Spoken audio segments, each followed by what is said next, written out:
He ran into the airport in a panic, then vanished. Hi everyone, I'm here to tell you about the disappearance of Lars Mittank. Lars was born in Denmark in 1973. He grew up in a small town with his parents and two brothers.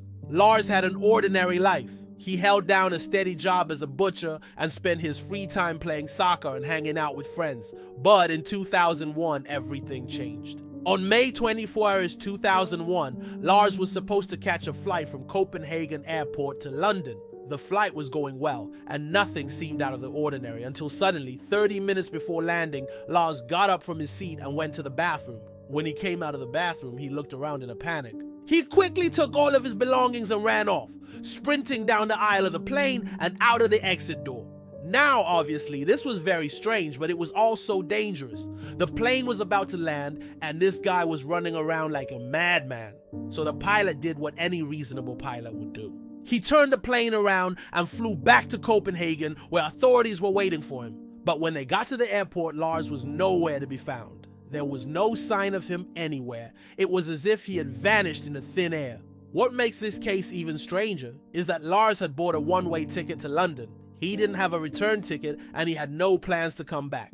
So why did he get off the plane? Why did he run away? And most importantly, where is he now? Well, believe it or not, there are several theories about this case. One theory is that Lars was so excited to go to London that he got a bit overwhelmed and panicked. He may have been suffering from a nervous breakdown, and that's why he ran away. Another theory is that Lars was being chased by someone or something. Maybe he got involved with some shady people in Copenhagen and they followed him to the airport.